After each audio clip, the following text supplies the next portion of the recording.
Assalamualaikum warahmatullahi wabarakatuh. Pada hari ini kita akan melanjutkan diskusi kita tentang buku Negara Paripurna.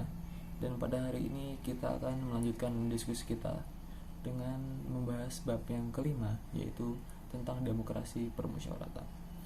Izinkanlah saya, Muhammad Afif Nurhari, untuk memulai diskusi kita pada hari ini dengan membacakan sebuah kutipan yang disampaikan oleh Insinyur Soekarno pada tanggal 1 Juni 1945. Negara Indonesia bukan satu negara untuk satu orang, bukan satu negara untuk satu golongan, walaupun golongan kaya. Tetapi kita mendirikan negara semua untuk semua, satu untuk semua dan semua untuk satu. Saya yakin bahwa syarat mutlak kuatnya negara Indonesia ialah permusyawaratan dan perwakilan. Kalau kita mencari demokrasi, hendaknya bukan demokrasi barat, tetapi permusyawaratan yang memberi hidup. Insinyur Soekarno, 1 Juni 1945. Maka marilah kita lanjutkan dengan membahas subbab berikutnya, yaitu tentang perspektif historis dari demokrasi permusyawaratan ini. Muhammad Hatta dalam renungan reflektifnya yang berjudul Demokrasi Kita pernah mengatakan bahwa demokrasi tidak bisa dilenyapkan dari kehidupan bangsa Indonesia. Beliau menyatakan, demokrasi bisa tertindas sementara karena kesalahannya sendiri, tetapi setelah ia mengalami cobaan yang pahit, ia akan muncul kembali dengan penuh keinsafan. Berlainan daripada beberapa negeri lainnya di Asia, demokrasi di sini berurat berakar dalam pergaulan hidup. Sebab itu, demokrasi tidak dapat dilenyapkan untuk selama-lamanya. Muhammad Hatta di dalam bukunya yang diterbitkan pada tahun 1992. Perspektif historis. Dalam renungan reflektifnya yang berjudul Demokrasi Kita, Muhammad Hatta mengatakan bahwa demokrasi tidak dapat dilenyapkan dari kehidupan bangsa Indonesia. Dalam pandangannya, demokrasi bisa tertindas sementara oleh karena kesalahannya sendiri. Tetapi setelah ia mengalami cobaan yang pahit, ia akan muncul kembali dengan penuh keinsafan. Berlainan dari negara lainnya di Asia, di sini demokrasi berurat dan berakar dalam pergaulan hidup. Oleh sebab itu, demokrasi tidak dapat dilenyapkan untuk selama-lamanya. Menurut Hatta, ada 3 sumber yang menghidupkan cita-cita demokrasi dalam bangsa Indonesia, yaitu tradisi kolektivisme dari permusyawaratan desa. 2. Ajaran Islam yang menuntut kebenaran dan keadilan ilahi dalam masyarakat serta persaudaraan antar manusia sebagai makhluk Tuhan. 3. Paham sosialis barat yang menarik perhatian para pemimpin pergerakan kebangsaan karena dasar-dasar perikemanusiaan yang dibelanya menjadi tujuannya. Kerajaan-kerajaan pra-Indonesia merupakan kerajaan yang feodal, di mana penguasanya merupakan raja-raja autokrat dengan kepemimpinan yang mutlak. Tetapi sampai taraf tertentu, paham demokrasi sudah ada di Nusantara. Menurut pandangan Tan Malaka, kedaulatan rakyat sejatinya sudah ada di budaya kita sejak lama. Contohnya, raja-raja di kultur Minangkabau pada abad 14-16 dibatasi kekuasaannya dengan keadilan dan logika. Ada istilah terkenal pada kultur Minangkabau saat itu, yaitu rakyat beraja pada penghulu, penghulu beraja pada mufakat, dan mufakat beraja pada alur dan patut. Ini berarti sejatinya raja-raja pada kultur Minangkabau tunduk kepada alur, yaitu logika, dan patut, yaitu keadilan. Yang selanjutnya adalah stimulus Islam atas demokrasi. Dalam pandangan Soekarno, pengaruh Islam di Nusantara membawa transformasi masyarakat feodal menuju masyarakat yang lebih demokratis. Nilai-nilai demokratis Islam itu bersumber dari akar teologisnya. Inti dari keyakinan Islam adalah pengakuan kepada Tuhan Yang Maha Esa. Dalam keyakinan ini, hanya Tuhanlah satu-satunya wujud yang pasti. Konsekuensinya, setiap bentuk pengaturan hidup sosial manusia yang melahirkan kekuasaan mutlak dinilai bertentangan dengan jiwa tauhid. Kelanjutan logis dari prinsip tauhid adalah persamaan atau bisa disebut kesederajatan manusia di hadapan Tuhan yang melarang adanya perendahan martabat dan pemaksaan kehendak atau pandangan antar sesama manusia. Dengan prinsip persamaan, manusia juga didorong menjadi makhluk sosial yang menjalin kerjasama dan persaudaraan untuk mengatasi kesenjangan dan meningkatkan mutu kehidupan bersama. Stimulus Barat atas demokrasi. Masyarakat Eropa memiliki akar demokrasi yang panjang.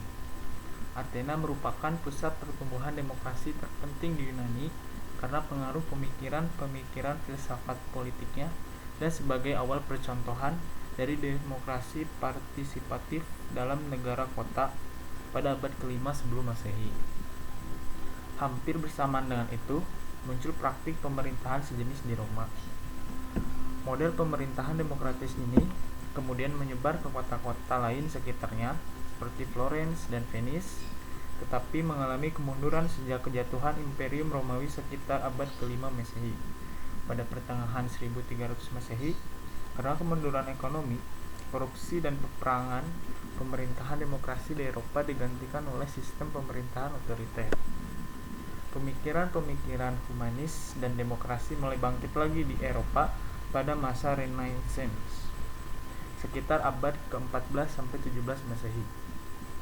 Tonggak penting dari era Renaissance yang mendorong kebangkitan kembali demokrasi di Eropa adalah gerakan reformasi Protestan yang meletakkan prinsip koeksisten dalam hubungan agama dan negara.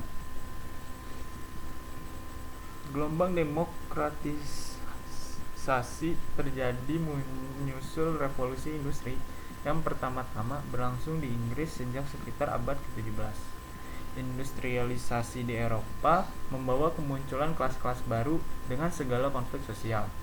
Konflik antara kelas burjois baru dengan kelas aristokrasi lama melahirkan revolusi demokratis dunia barat.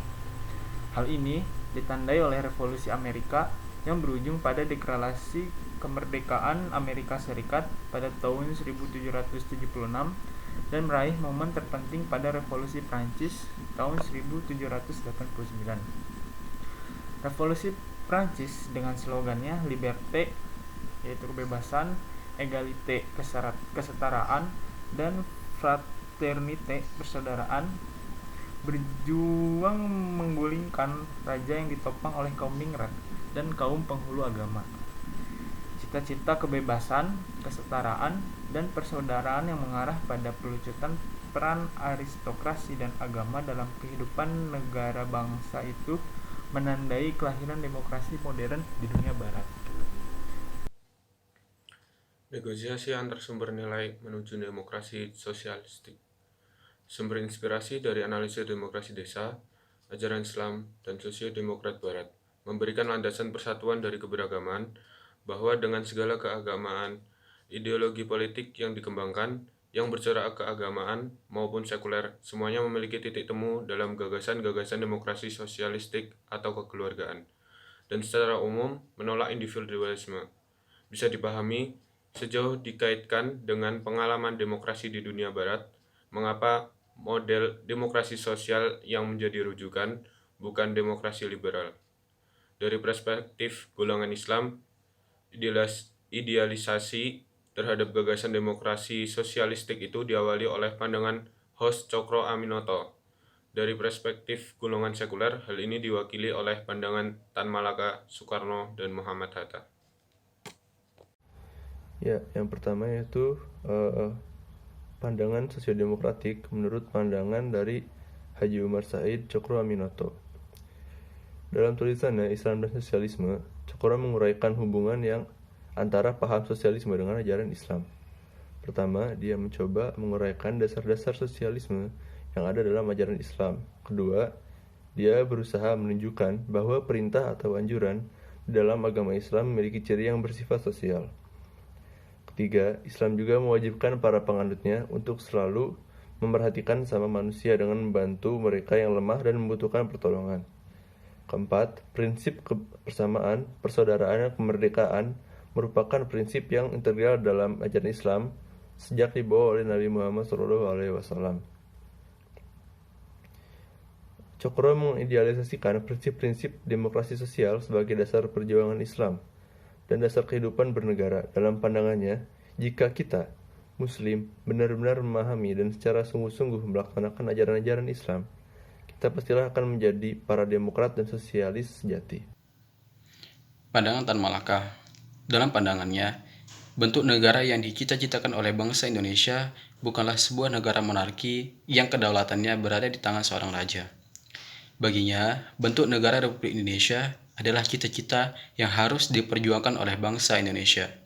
Karena dengan bentuk ini, rakyat akan memiliki kedaulatan atas negara.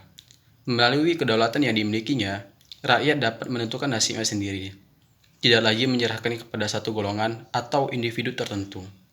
Untuk menjamin kedaulatan rakyat dalam republik, menurutnya perlu dijaga keseimbangan kekuasaan dengan membagi yang menjadi 3, yaitu yang pertama, kekuasaan untuk membuat undang-undang yang diberikan kepada badan legislatif. Yang kedua, kekuasaan untuk menjalankan undang-undang yang diberikan kepada badan eksekutif. Yang ketiga, kekuasaan untuk mengawasi undang-undang yang diberikan kepada badan yudisial.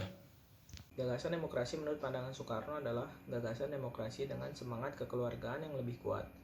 Penekanannya atas semangat kekeluargaan ini tercerminkan setidaknya sejak dia menerbitkan tulisan pada 1926 yang berjudul Nasionalisme, Islam, dan Marxisme. Soekarno menekankan bangsa kita perlu memiliki konsepsi nasionalisme dan demokrasinya sendiri, yang dia namakan sebagai sosio-nasionalisme dan sosio-demokrasi. Yang dimaksud sosio-nasionalisme adalah semangat kebangsaan yang menjunjung tinggi peri kemanusiaan ke dalam dan maupun keluar. Dan sosio-demokrasi adalah demokrasi yang memperjuangkan keadilan sosial yang tidak hanya mempedulikan hak-hak sipil dan politik, melainkan juga ekonomi. Gelombang demokratisasi terjadi menyusul revolusi industri yang pertama-tama berlangsung di Inggris sejak sekitar abad ke-17. Industrialisasi di Eropa membawa kemunculan kelas-kelas baru dengan segala konflik sosial. Konflik antara kelas burjuis baru dengan kelas aristokrasi lama melahirkan revolusi demokratis di dunia barat. Hal ini ditandai oleh revolusi Amerika yang berujung pada Deklarasi Kemerdekaan Amerika tahun 1776 dan meraih momen terpenting pada revolusi Prancis 1789. Revolusi Prancis dengan slogannya Liberté atau berarti kebebasan, Égalité, kesetaraan, dan Fraternité artinya persaudaraan, berjuang menggulingkan raja yang ditopang oleh kaum ningrat dan kaum penghulu agama. Cita-cita kebebasan, kesetaraan, dan persaudaraan yang mengarah pada pelucutan peran aristokrasi dan agama dalam kehidupan negara bangsa itu menandai kelahiran demokrasi modern di dunia barat. Perspektif teoritis komparatif. Abraham Lincoln secara sederhana mendefinisikan demokrasi sebagai pemerintahan dari rakyat, oleh rakyat, dan untuk rakyat. Pemerintahan demokratis itu memerlukan prasyarat yang mengandung sedikitnya 3 ide pokok sebagai berikut. Yang pertama, kekuasaan pemerintah berasal dari rakyat yang diperintah. Yang kedua, kekuasaan itu harus dibatasi. Dan yang ketiga, pemerintah harus berdaulat, artinya harus cukup kuat untuk dapat menjalankan pemerintahan secara efektif dan efisien. Membumikan demokrasi pemusyawaratan dalam kerangka Pancasila. Gagasan demokrasi pemusyawaratan berdasarkan prinsip-prinsip Pancasila merupakan usaha sadar dari para pendiri bangsa untuk melakukan apa yang disebut Putnam sebagai making democracy work, atau yang disebut Sawar sebagai mengakar, atau juga to take root dalam konteks Indonesiaan.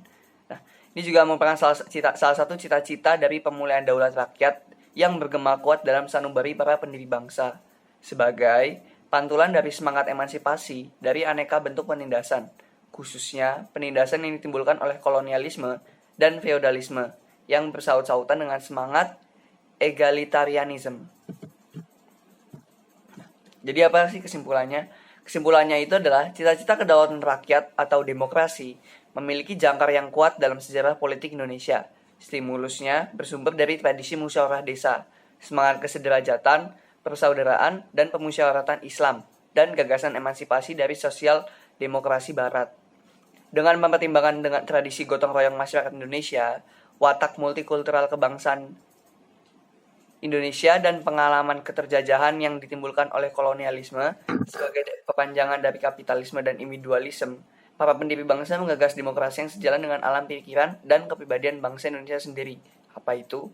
Yaitu suatu demokrasi permusyawaratan yang menyediakan wahana bagi perwujudan semangat kekeluargaan dan keadilan sosial di bawah bimbingan hikmat kebijaksanaan.